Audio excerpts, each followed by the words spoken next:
Hey guys, what's up? I got everybody here from TMI. Don't forget to write us an email at tmipodcast2018. That's tmipodcast2018 at gmail.com. Let us know how we're doing. Also, check us out on Twitter. Follow us on Twitter at TMI_podcast 2018. Just use the numbers, don't spell it out. Ooh, don't forget Facebook.com/TMI Podcast 2018. Follow us on the Apple Podcast app. Don't forget to subscribe and leave a 5-star review. All you YouTubers out there, don't forget to subscribe to our channel, TMI Podcast 2018. Look for the popcorn bucket. That's right. Also, check us out on Spotify and the Google Play Music app for all you Android users. Follow us and subscribe everywhere. We appreciate it. We're doing it for you guys, the fans. Thank you.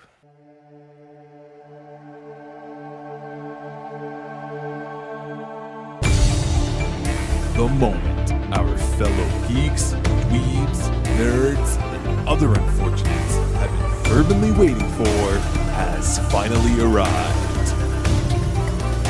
It's time for TMI, Confessionals of the Nerd Kind. And now, your hosts, Dave Odinson Warhowski, Jeff Nerfherder Chandler, Jim Kaiju Baker, and Mike Mjolnir Evans.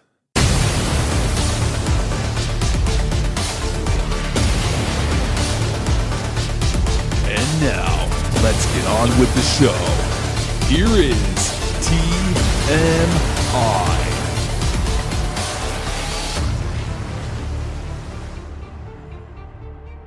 Oh, we're in? We're back? We're in. Welcome, everybody. Yeah. Wow, these weeks are coming and going, man. They are. It seems like we were just here. We were just here. And I made it just by the skin of my teeth. So July 4th, and plus, along with every other summer holiday, is marked for many of us nerds by movie releases. So we know these holidays by what movies are coming out on Memorial Day, on July 4th, on Labor Day. And as we all know, the big release this weekend was Ant-Man and Wasp. Ant-Man.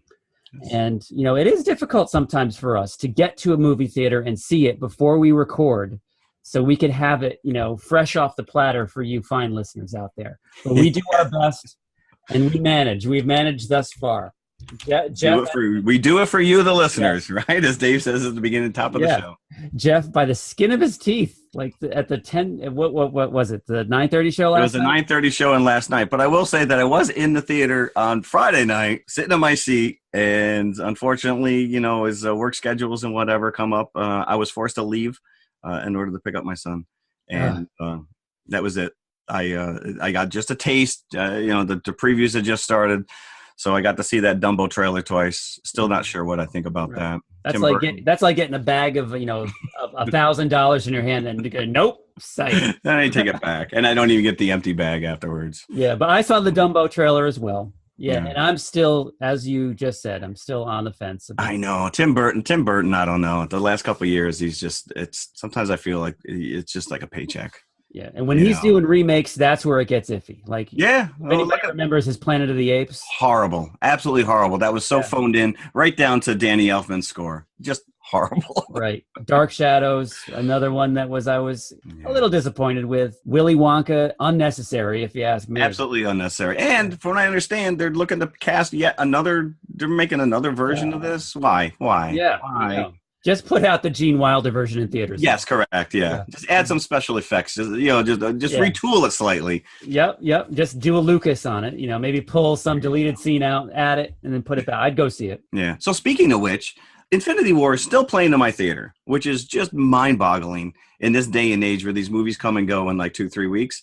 But I just read something that there's additional footage that was shot of Thanos that originally was going to be just added as a bonus feature to the DVD Blu-ray. And now, from what I'm understanding, they are looking to re-release this in the theater with additional footage. Really? Yeah. I don't know. Is it going to answer any of my questions, or is it just going to kind of pad out Thanos? I mean, don't get me wrong. I loved his performance. mesmerizing me on screen, but is it enough for me to go back into the theater to see an additional scene with him and Gamora, or, you know, some additional backstory on him? Do we need to know anything more than we already know on him? Right, and I would imagine that it would not be a wide release. It would probably be one of these things where it was a special engagement kind of a thing. Yeah. Who knows? Since the second Infinity War is very close. It's only next year. But remember back in the day when they would just re-release movies regularly, like, for example, Star Wars. When that came out, it came out again the year later in 78, and maybe they did it one additional time before Empire. There are theaters that actually had it in the theater for a solid year. They actually released, there's what they call the birthday poster. It's actually a birthday cake with the little action figures around it, and it was given out to theaters. But actually, this is a highly coveted poster. You know, it's worth thousands of dollars because it was only given out to a handful of theaters that were running this movie a year later. Here I am telling you that I'm amazed that Infinity War is a month, 6 weeks maybe, is still in the theater. And this was a theater that was running the same movie for 365 days. And people were still going to it. Yeah, no, it's just it shows how jaded we have become as a society. That, well, I mean, you know, it's all about that opening weekend now, and then let's push it out on disc and DVD, and you know, you make your sales that way. Yeah. You can stream videos, you can pre-order. Listen, you could walk out of Solo and pre-order that on disc the same day. Yeah. Or you just say to yourself, it'll be on disc in 6 months. You know, I'll wait. You know, that's another option as well, which is people are not willing to. You know, my wife enjoys movies, hates the theater experience. Yeah. So she'd rather be in the comfort of her home. I do not blame her. Yeah. I know, because I like the theater experience, and yet I despise it at the same time. So I love hate. So is Mike, are we here? I am here. Hey, welcome. To make it. Yes, here I am. Well, and I thought I snuck in by the skin of my teeth. You snuck in the back door of the studio when we weren't even looking. Exactly. You know, I'm kind of spying over your shoulders here. Yes. Oh, he's like a ghost. Well, welcome. So he phased through the wall. So now, Mike, we are aware that you did not see Ant-Man and Wasp. Do you want to go on mute? Are you afraid of spoilers on this? You know what? I am going to go on mute. So let me see. So we're just going to laugh and point a lot. Yeah. When you guys get through it, just hit me in the chat window. Yes, we will. So you got to be part of the Time Bandits discussion. That is absolutely integral. So we'll try to keep this brief, though. We don't need to keep Mike on the line for half an hour. No, go ahead. Go right ahead. Do your thing, boys. I was actually Mike, I didn't even get to see it until 9:30 last night. So, but I was willing to at least sit through and be spoilered. I do have something to share. I have something to share. Look at you. Mike is showing us the first appearance of the Punisher and Amazing Spider-Man. What number is that, Mike? This is 129. Nice. Very iconic cover. I think that cover has been replicated numerous times over. Yeah. So is it graded, or is that raw? It is raw. And where did we find this? We found this on eBay, and it was mislisted. What? So, yep, they did not put the number on it. So I was searching for Amazing Spider-Man runs, and then I wanted to get a Punisher #1. So I had typed in, I still had Amazing Spider-Man in my search, and then I typed in the Punisher, and this came up. And the starting bid on it was a very reasonable $200. And nobody bid on it, and so now I own an $800 book. That is, and that looks beautiful. Like it's in perfect condition. Yeah, I'm looking at the condition. Although you send it out to be CGC graded, and what you think is pristine turns out to be a 7.5. Right, exactly. Because most of us read our comics. That was I'm trying to unload some of mine, and I showed, and the guy's like, "Oh, I just need like a 9.8 or better," and I'm like, "I'm sorry, I read my comics back in the day." So. Yeah. I didn't put them in a vault. Nice find. That's a beautiful thing. Right? I myself am deeply jealous. Okay, I'm gonna let you guys get at it. All right, cool. Okay, so Ant-Man and Wasp. Ant-Man and Wasp. Who knew that we needed a second Ant-Man movie? I know, and if you remember, anybody that out there that was listening to our Marvel rankings, I had Ant-Man very low down on the list. I think it was my second from the bottom. It was that low? Wow. It was that low because I thought it was, I enjoyed it like any of the Marvel movies. I enjoyed it while I watched it, but it really didn't feel as weighty as the rest of them did. It felt very inconsequential, like it was just kind of a holding pattern movie until we got to Civil War. It was a lighthearted romp. Yeah. It didn't really connect too much into the Marvel Cinematic Universe. Right. So I was expecting more of the same going into this, and I was very pleasantly surprised that it had more depth, it had more substance. It was more of a traditional Marvel movie experience for me. Like, it really felt like that this movie was part of the narrative, while the other one you could have done without. Well, they're definitely weaving it right. So in one line, they dismissed Ant-Man in Infinity Wars. He was under house arrest. That's all they had to say. That's why he wasn't involved. You already had 20 plus characters. Why bring in another character? So he was off on his own. He was doing something completely different. He was not attached. But yeah, they went and tied it directly right back into Civil War and why he's under house arrest. And, you find out that, what is it, 3 years? Was it 2 years? I thought it was 2. I thought it was 2. 2 years. You're right, yeah. It was 2 years since the incident at the airport, the big fight scene. And he had been captured. And now he's under house arrest. And basically Hope Van Dyne, who we now know as the Wasp, and her dad, Hank Pym, who was the original Ant-Man, are like in hiding. Yes. So because by implication, since he was wearing the tech of Hank Pym, right, they're going after them too. So right. Guilty by association. For the German. Doesn't matter that he originally stole the suit, right? It's like, no, the guy got in, he broke it. I don't know. Yeah, and you do find out that he went to Germany unbeknownst to Hank Pym and Hope. And she professed some anger towards him that she wasn't invited along on correct, yes, to the trip to Germany. So just imagine what Civil War would have been like with the Wasp in it as well. Because I'll tell you what, she was awesome. That whole opening fight sequence in the kitchen was amazing. Yes. It was so well choreographed, and it was so much fun because you really so you get a taste of the character at the very end of Ant-Man, where you just see her dad show her the suit. And you see the wings, and you're like, I mean, growing up, I read the Avengers, and the roster changed constantly. I mean, like every 6 months, Captain America's moving out, this guy's moving in, but Ant-Man and the Wasp. Now he's been known by other names, Goliath. They actually name dropped that Goliath, Giant Man, Yellow Jacket, which they repurposed for the bad guy in the first movie. These two characters. Now it wasn't Scott Lang; it was Hank. It was actually Hank Pym and Janet were the original Wasp and Ant-Man, and they're the ones that carried through. I think Scott Lang came into the Marvel Universe relatively recently as Ant-Man, but it was always Hank, and they were like the core of the group, and I loved them, the dynamic with those two characters. So to kind of see that play through on this in this movie was a lot of fun.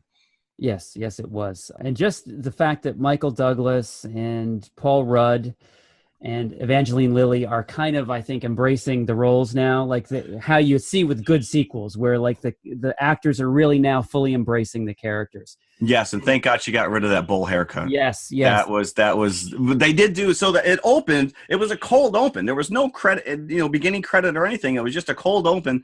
And you see, and they've done this now numerous times, which is, let's take our two established characters and de-age them. So now, just like they did in the first one, you see Michael Douglas as a much younger Michael Douglas, which is still amazing. Yes, and Michelle Pfeiffer, who now plays Janet, her mom, in the, back when Hope was little and we're going on a business trip. But we know that's not true, that they really were Ant-Man and Wasp, and they were going off on some adventure, and this is how we lose her.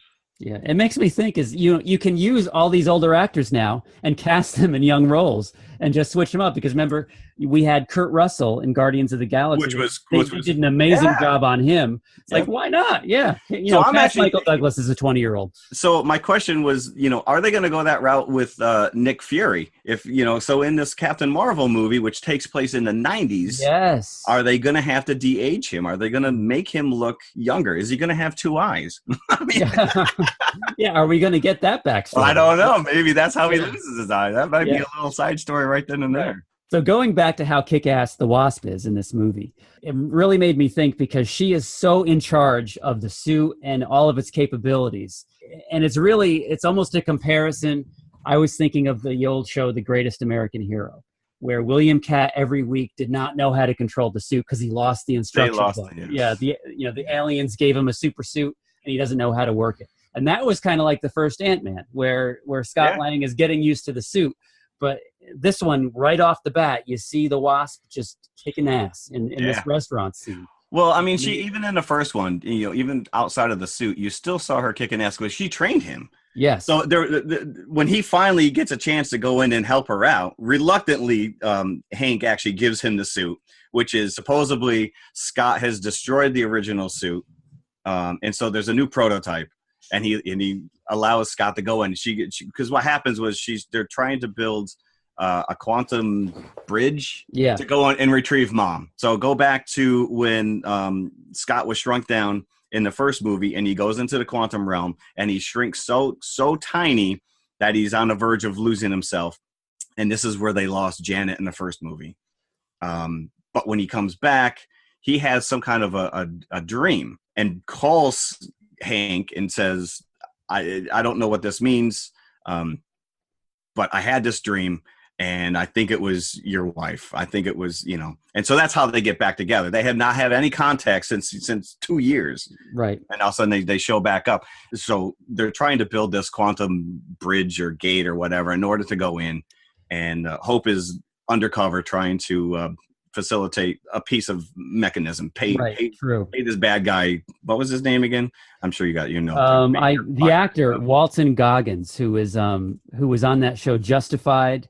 And he's on the show with Danny McBride on HBO about the principal. A very bizarre looking guy. He is very peculiar. Yes. So, and there's that whole subplot of Hank Pym and Hope looking for this piece to complete this quantum bridge from these gangster types led by Walton Goggins. Yeah. And so they're being chased by the gangsters. Once they realize the kind of tech that they're building, they want to cash in on it. Yeah. The FBI is looking for Hope and Hank as well because of the whole Germany connection. So it's it's not as much as a heist film, but as a kind of a, what would you call it, like a chase kind of a movie. Yeah, it was a chase, and right.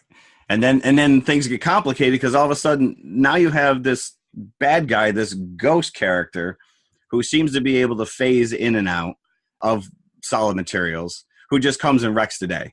Yeah. And so now Hope, that this is what, now all of a sudden Hope is facing this character, and Scott and Hank are in the van watching this whole thing unfold. And that's where he finally relents and gives him this tech suit. And so he goes in, and the first thing he does this kick, and he goes, "You taught me that."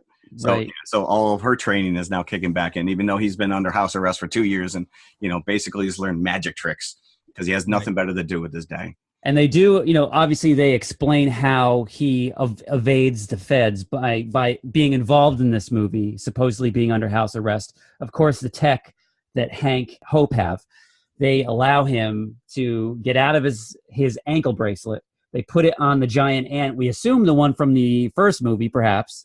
And so the ant stands in for Scott Lang in his house, so the feds think that he's still there, so he's free to, which is genius. I'm waiting for someone under house arrest to actually try and pull that off. So what everybody wants to know is, not only is this good, which it is very good, and if anybody was as disappointed in the first Ant-Man as I was in terms of the rest of the Marvel Cinematic Universe, don't worry with this, it'll blow you away. You'll really enjoy it. But the other big question is, do we find out how this ties into Infinity War? Well, and we do. Well, of course we do. I think all of us saw exactly how this was going to end. Yeah, it begins where those events don't happen yet. There's no reference to Thanos or anything in this movie. No, but he does because his whole point, he's been under house arrest. So really, the only point of reference you get in any of the Marvel universe is Civil War. So he brings up a couple times, so like you said, Hope is mad that he went off on this adventure and didn't include her. And he's like, "You would have gone?" And she goes, "I guess we'll never know." Yeah. So she was kind of throwing it back at him. Hank is pissed off at him because he thinks he destroyed the original suit. He's like, "That was my life's work." But he makes mention a couple times of Captain America, and he keeps referring to him as Cap.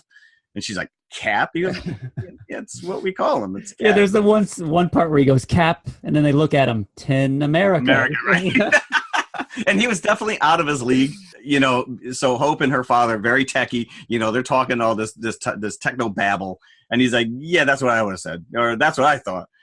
They bring in Lawrence Fishburne, who I like him. and you find out he has ties to Hank in the past and shields. But Hank is how is it that they're on the run? Hank and Hope are on the run. The FBI are like breathing down their necks. They're in Scott's house every other day because they just know he's somehow connected to them still, even though he's like, he's turned his house into a playland so he can entertain his daughter. And he started the business. But you were just saying that supposedly Hank Pym and Hope had been on the run. Oh yeah, okay. So yeah, I got. You were starting this, and I think I knew where you were going with this. They have the ability to shrink cars at will. They keep a whole selection of different vehicles. Like a little Hot Wheel. That was a nice little Hot Wheels tie-in right there because they could sell that set. And they have their full-size lab, a full-size office building. Oh yeah, this thing's like 25 stories. And which they can shrink down to a suitcase size and carry it around with them, and put it in the woods. Wouldn't the mass still remain the same? Yeah. But it has how can it have electricity or running water? Right, correct. Right. No, just suitcase, just carry it away. Yeah, and they just set it up in the middle of nowhere. So it's like, wouldn't somebody notice a giant building just showing up or disappearing for that matter? Because you assume that, okay, Hank Pym maybe has the ability to come up with something like the arc reactor that Tony Stark did. So maybe that would be power, but still water, Yeah. You got to shower, you got to drink. Yeah. So, okay. So that aside, we've got the backstory, as Jeff mentioned, this character called Ghost, who's tied in with Lawrence Fishburne and the Hank Pym's background with S.H.I.E.L.D. Apparently there was an experiment gone wrong with the quantum science, and this, as a little girl, Ghost, whose character name is Ava Starr, is exposed to all this quantum energy, and she becomes intangible. Yeah. It's like a ghost. So she wears this suit to help control it. And which Lawrence Fishburne's character had created for her to try and stabilize it. And he has a grudge against Hank Pym because of all these circumstances. Yeah, apparently Hank Pym is not a well-liked guy in the Marvel universe. He is he's an ass. But you do find out that Lawrence Fishburne's character, Bill Foster, holds the Goliath name. Apparently he was Goliath back when they were experimenting with the suit originally. And so him and Scott Lang have a little tete-a-tete saying, well, how big did you get? And so, 26 was my max. Oh, that's cute. That's cute. Yeah, and as everybody has seen from the trailers, Scott does go big again in this as Giant Man, but apparently it takes him out of him. Right, so when they were first talking about it, he goes, oh, 65 feet I think was my max or whatever. He goes, I slept for 3 days afterwards. Because you have to imagine, so, if you're going to follow that comic book logic, which is, the Flash, which they never established in the comic books, but in the TV show, because he exerted so much energy, he constantly ate. He constantly needed to refuel himself. So you would think if your body is expanding to that giant size, that it would tax you. So that was a nice little play. And it comes back into play later when he does grow to that size, saves so it's the lab, the shrinkable lab becomes the MacGuffin that everybody's after. Right. Everybody wants this thing. And so it gets tossed around like a suitcase, from one bad guy to another. He does retrieve it finally, but at the expense of himself. If you sit through the end credits of this, we're not going into spoilers, but this whole thing was shot in Georgia. But the end sequence takes place on the San Francisco? Fisherman's Wharf. Yeah. So it's like, they did a damn good job of making you think that you were there. Yeah, because they filmed on the street too. That what do you call what's the name of the street in San Francisco? The famous street with the sidewinder. You're right. That was the whole the twisty windy road. Yes, which is every tourist has to go down. Yeah. I don't know what the name of the street is. There's a great stunt scene based around that street. That's Yeah, well, like you said, they're using the technology to and it's all like just a stick shift in the middle of the car that either shrinks them down to microscopic size or expands them back to normal. They don't expand a car to like 60 feet. Which would just been, run over everybody. Yeah. But to great effect, right? They're going underneath vehicles, expanding back to full size. Now, trucks are flying left and right. And the other ongoing kind of storyline is the fact that this prototype suit that Hank gives Scott doesn't work properly. So he's constantly getting stuck at a certain size. And there's this great scene when they realize they need the original suit that supposedly he had destroyed, but he didn't. He had it hidden in this little trophy that his daughter had given him, world's greatest grandma, a funny running joke. And she takes it to school. So now they got to sneak into the school and retrieve this. And he gets stuck at like, what, maybe a 3-foot? About the size of a 6-year-old, 7-year-old, yeah. So they basically throw a hoodie on him, and it's a running joke. It almost went the whole Deadpool baby feet route. I was like, oh, they're gonna milk this, but it was just enough, and the audience was just so involved. He's running in a hallway, the guy's yelling at him, "Where's your hall pass?" And he's just running away in a hoodie. And you see him running down the stairs, and he gets back into the car, and he can't even get into the van. He's like crawling onto the seat. And there's a great scene where Hank is like, "Hey, champ, how was school?" And he's like, "What's the matter? You tired? You want a juice box?" Yeah. It was awesome because up to that point, they were still like kind of pissed at this character. Yeah, because they were still taking jabs at him like throughout the beginning of the movie, just because they were so upset with him from the whole Germany thing. Right. But getting into the end, where first Hank Pym goes into the quantum realm to get his wife out, and this is happening while the big chases are happening in the real world. So he's inside the building in this tunnel in the quantum realm, as the building's being tossed from bad guy to good guy to bad guy again, because everybody wants the lab. Right. And thankfully, he seems to be unaffected by all the jostling around of the actual lab. But this whole scene where he's in the quantum realm, in this little buggy kind of submarine thing, it reminded me both of Fantastic Voyage, which we were thinking of doing as classic movie but we didn't, and Big Hero 6, the end of Big Hero 6. Oh, that's right, yeah. So that was very reminiscent of those two movies just because of the whole psychedelic. And it was San Francisco. Yeah. So. Yes. There you go. Getting back to the end of Ant-Man, the reveal of how it actually all ties in with Infinity War. If you kept listening up to now, we didn't give the normal spoiler alert, but spoiler alert. So we'll go back. If you don't want to find out how this ties in specifically with Infinity War, stop listening. They do get Janet Van Dyne. They do get her back. Michelle Pfeiffer is back with the team. And she's been in there for 30 years. She's been for 30 years. And she is somewhat of an expert now on the quantum realm. Yeah, and she somehow has acquired these abilities because the first thing she does, so you still got Ghost, who is trying to do whatever it takes to fix her situation. And if that means destroying these people in order to do it, she's willing to do it. And Lawrence Fishburne's character is like, listen, I've been with you from the beginning. I can't condone this. But Janet comes out, and what she was trying to do is siphon the energy from Janet's character. So as they're coming out, she's like, it's slowly like pulling the energy from her. I didn't quite understand that. But anyways, Janet had the ability to basically touch this girl and stabilize her, thus saving her. Yeah, and at the very end of the movie, in the first post-credit sequence, Scott is going back into the quantum realm to get a bunch of this energy for its healing capabilities. Right, he's got like a little canister. They're basically, so they're all an established family again. You know, you got Hope, you got mom and dad, and they're all there at the controls. And they had built a smaller version of the quantum bridge inside the van. So it's now a portable van or whatever. And Scott's going in, to retrieve this. You know, he's got a little canister like in Monsters Inc. where you capture the kid screams or whatever, and he comes back out, and somehow they can keep this poor girl stable. And they're still doing this on the lam, by the way, because Scott now is scot free. So Hank and Hope are still fugitives at the end of the movie. So they're doing all this, the quantum stuff on the lam. So they're on a rooftop doing this. So Scott goes into the little makeshift quantum bridge that they have in the back of the van. And while Hank Pym, Hope, and Janet are staying on the rooftop to communicate with him while he's in the quantum realm via his headset. So he goes in and he fills up his little canister. He's like, okay, it's time to pull me out. And he hears nothing over the headset. Haha, funny guys. Yeah. Come on. Funny, come on, get me out now. Quick shot back to the rooftop. You see 3 sets of ashes falling down like onto the rooftop.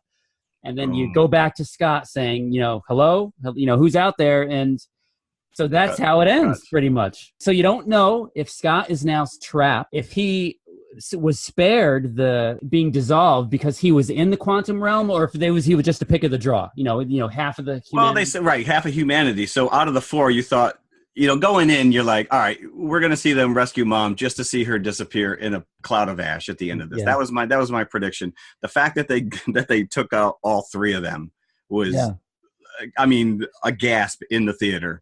Yeah. Again, sometimes you can kind of see where these things are going, and yet people are like amazed. They're like well, I was saying before, how many of these movies do we have to sit through where the minute the credits roll, people get up and leave?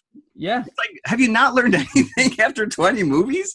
But there is an out, because if you listened to what Janet says to him as he goes in, she says to him point blank, by the way, stay away from the time vortex. If you go in there, we'll lose you forever. So there's some other time vortex within this realm that he's now in that for me is an out. Now, we've been told that there is no time travel involved in this fourth movie, but there has to be something. You've got half of the humanity. And then so you sit through the entire credits and you see yet another scene. And it's just, to me, it's kind of a throwaway scene, because all it is you pan through the house, it's empty. You see the TV screen, and they don't even make those screens anymore with the color barcodes, because the TV's offline, and they just cut to the giant ant playing the drums. So you're left to believe that the family's been wiped out. And you hear nothing. You see nothing out the windows either. Right. So. The TV's offline, so there's nobody running, again, end scene of Infinity Wars, where you see like half of these people and the planes crashing or whatever with Nick Fury and Maria Hill. So the world is basically in chaos, and yet Scott stuck in the quantum realm. But as we mentioned before, interestingly enough, like Scott has no contact with Cap or anybody else throughout this movie. So he has no idea what's going on. Right. So that Infinity War might as well not be happening until the very end scene where they dissolve, because they have no connection to what's happening, the fighting going on in Wakanda or anything else like that. So it is as far removed as Infinity War as you can get until that very last scene. So if you're hoping for that, you're going to be disappointed. But this is a ride all its own.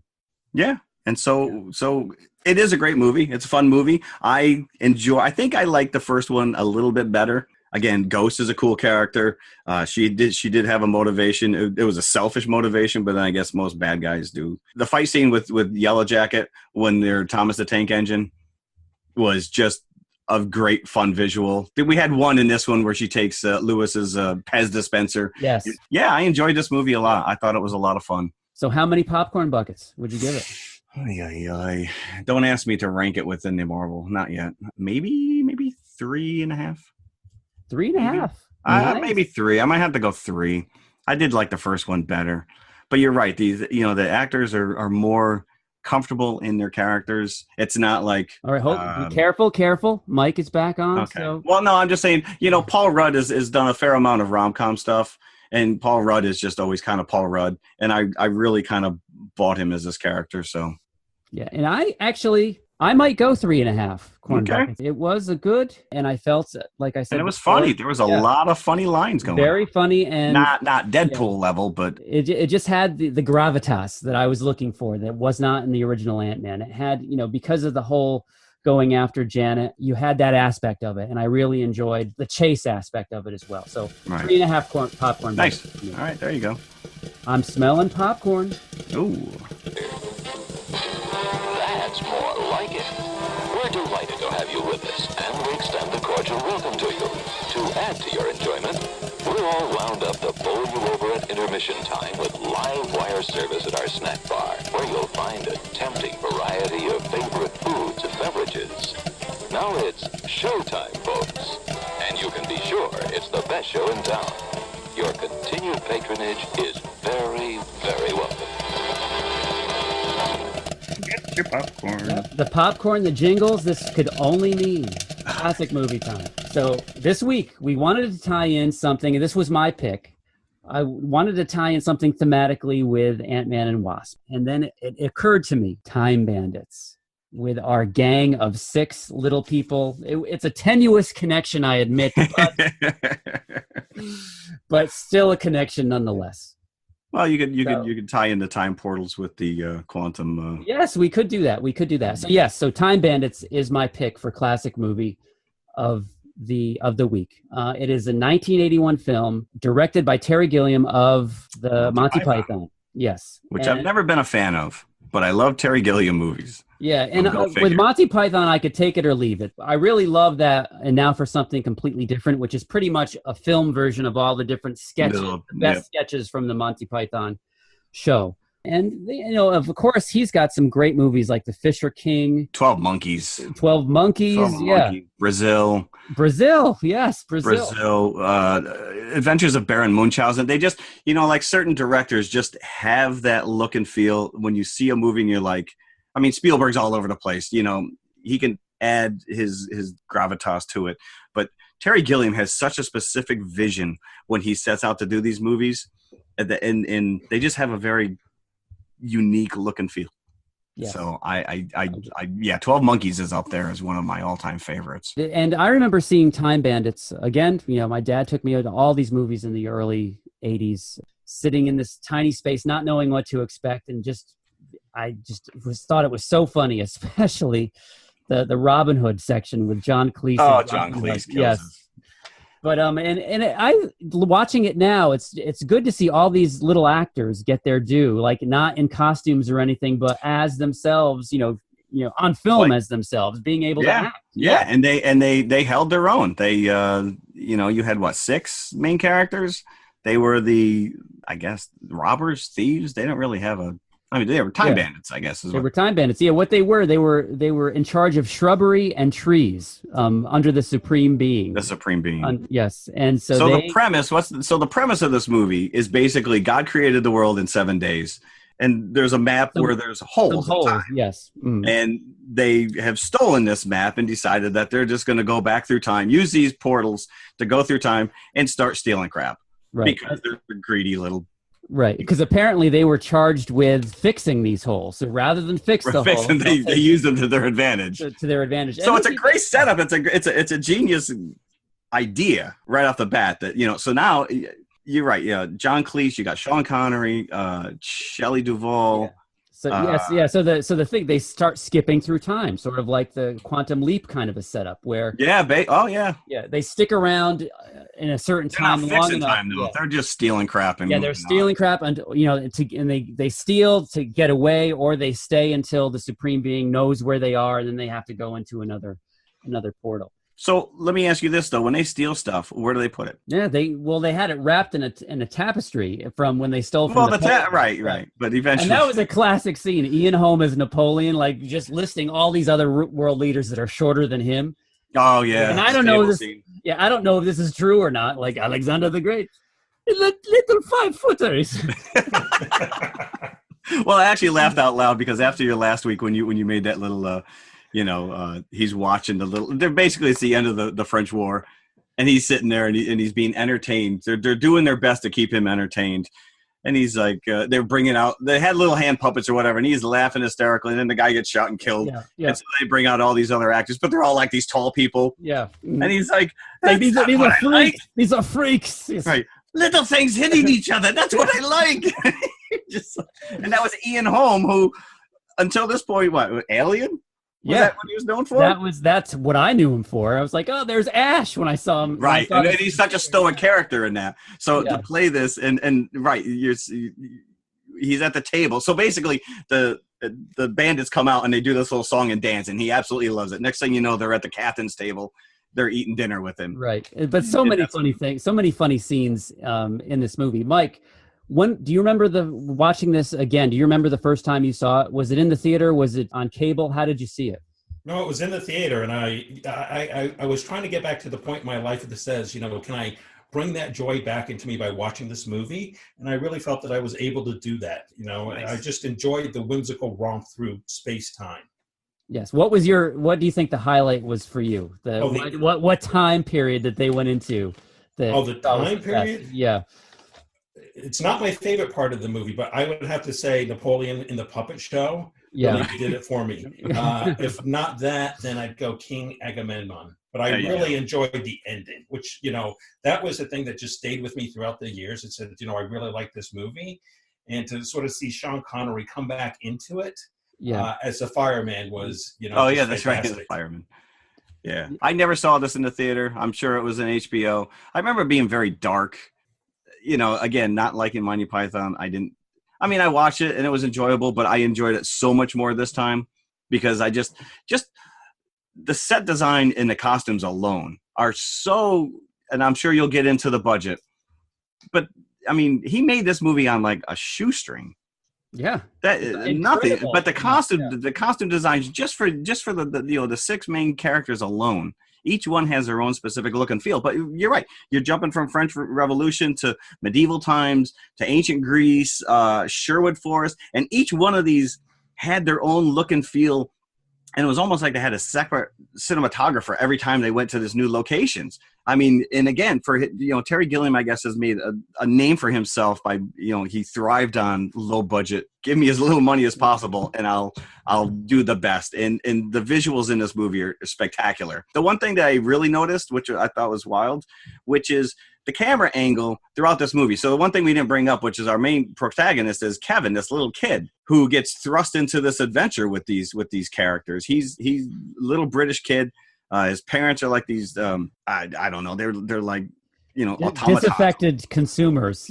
Yeah, basically, they were more obsessed with their plastic couches and game shows on TV, and meanwhile, this kid was like engrossed in books. And so the one thing that was interesting, which is when you first see the movie, and you see him in his bedroom, every adventure that they go on is on his wall.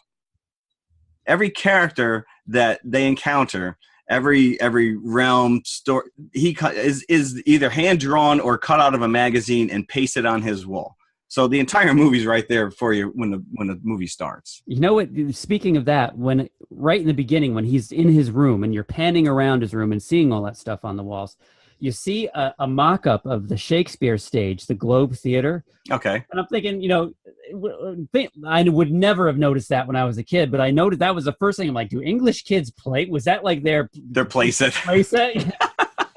That was like the Enterprise Bridge. They work out Romeo and Juliet in there and Hamlet, right. And like to be or not to be. He sits there in his bedroom. And Where's also, my York head? Where's my York? I noticed a little shout out to Close Encounters in there with with the robot that turns on and then turns off again. That little fake out in the beginning. There's in going through YouTube, I came across the original trailer, which actually like straight up is hysterical. We're gonna have to share it on Facebook because it's like the old movie voice is like, you'll never see a world, and you got Palin on the side going, no, you got to talk about this movie, and he's going, in Close Encounters you saw the aliens, in Star Wars he's like, we're not talking about these movies, we're talking about this. You can't be selling a movie you don't even know. So it's a running joke in the trailer. We'll have to share that because put it on definitely. Yeah. So our cast of thieves, of little people, Vermin, Strutter, which I always thought was a Kiss reference. Strutter, nice. Maybe that's where they got the song from. We have Wally. Oh no, that would have been pre. Yeah. So Vermin, Strutter, Wally, Fidget, Og, and Randall, who is the Randall's the one I couldn't remember. Yeah. And they keep, and I didn't never pick this up until this viewing, but they keep referencing another character called Horseflesh, I think. Oh, he was cut.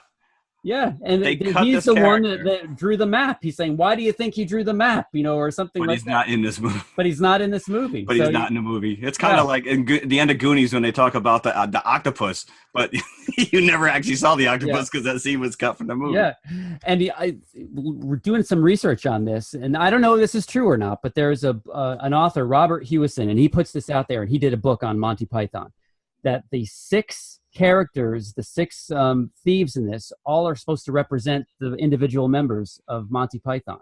Oh, interesting. So we have Vermin as Terry Gilliam himself, Strutter as Eric Idle, Wally as Terry Jones, Fidget as Michael Palin because he is the likable guy in Fidget played by Kenny Baker, who was the R2D2, the cute one, if you will, in Time Bandits. We have Og, who's supposed to be Graham Chapman because he was, I guess, a mess.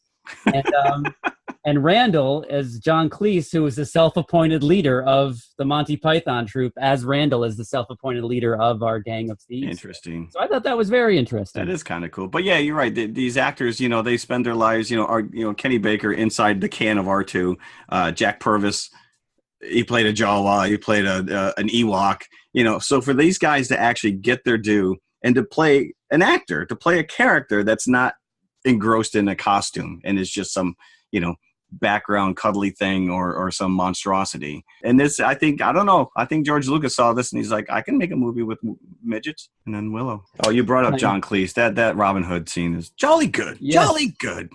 And how long have you been robbing? Oh, yes. 4'1".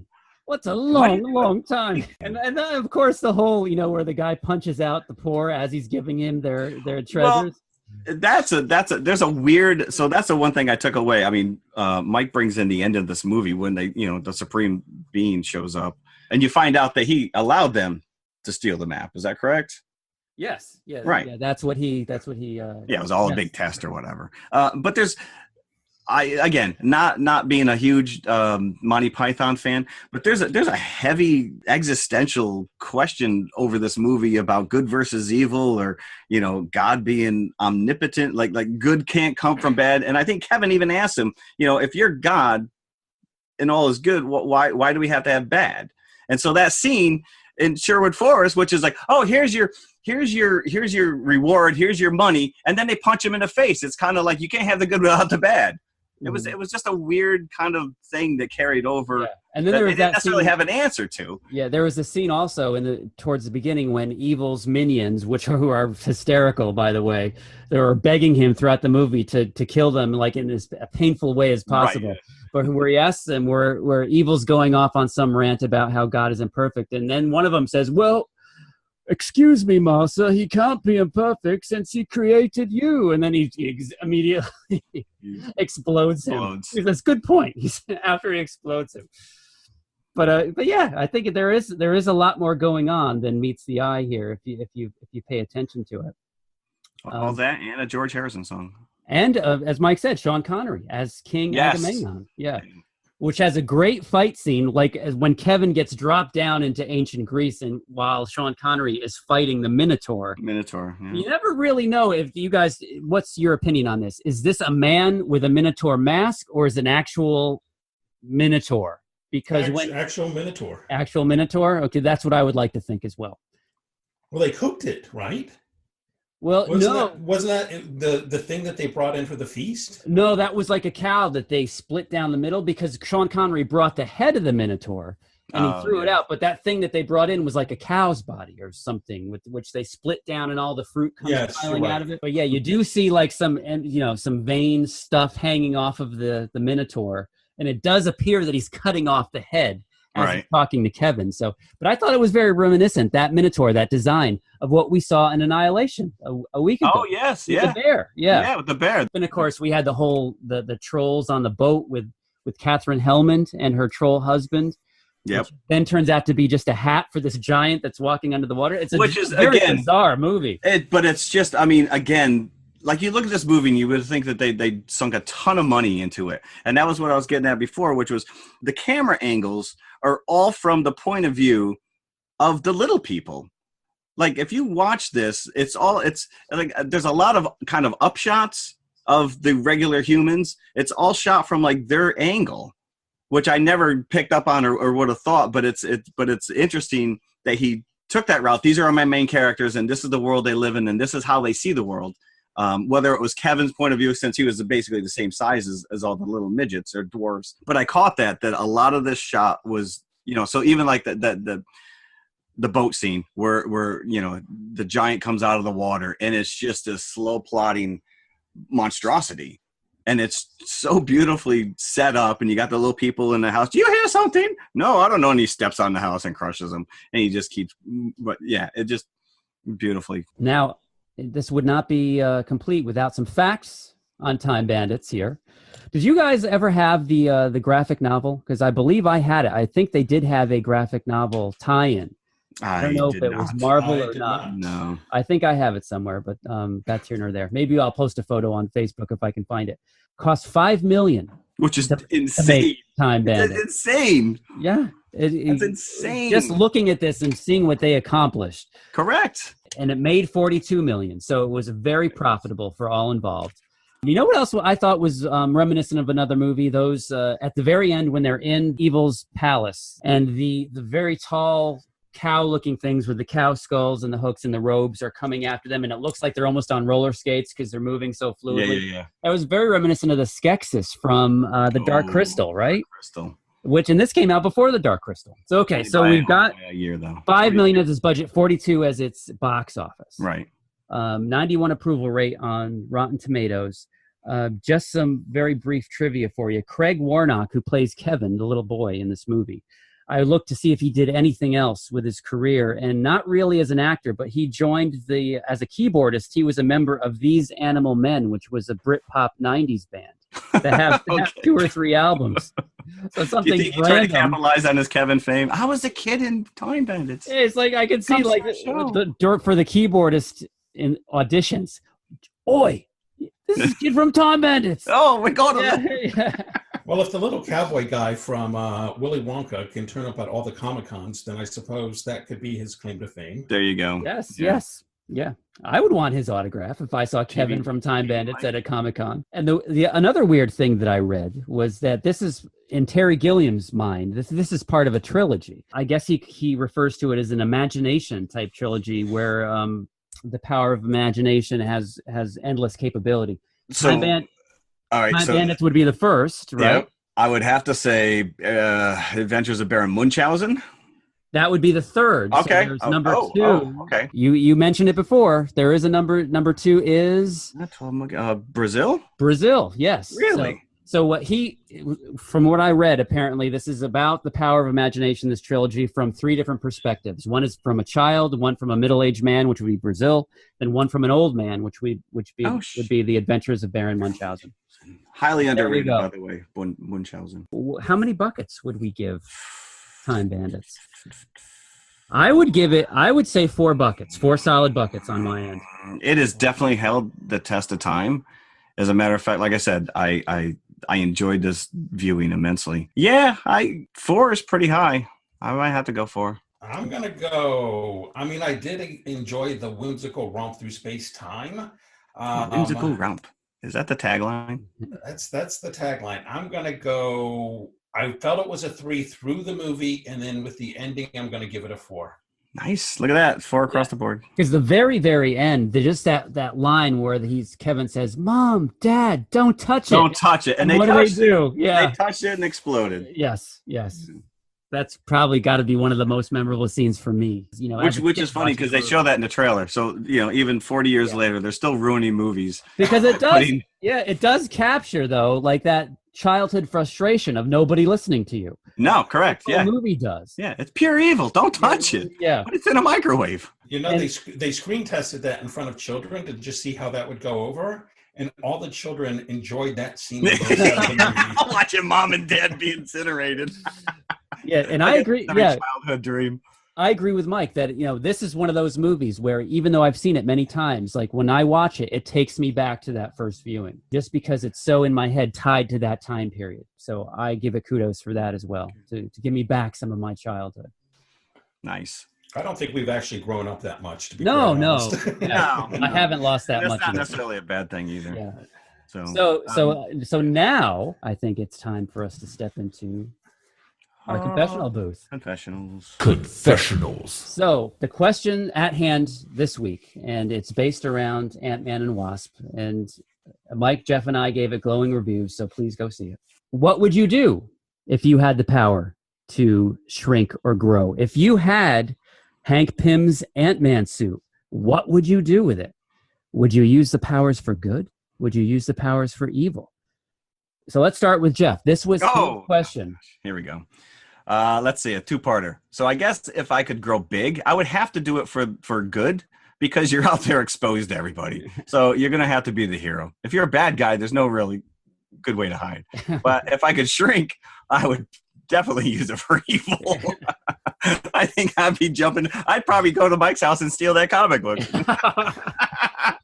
He'd be like, "I know I put it right here on the table. What happened to it?" Right. Next podcast, I'd be like, "Look what I got." So this was a trick question for me, because would bad equal doing anything self-serving? Like, not necessarily anything criminal, but anything self-serving. Would that be construed as bad? So at first, because before we started this episode, we kind of clarified the question. Okay, it wouldn't be just if you could grow big or small. It was if you had the suit.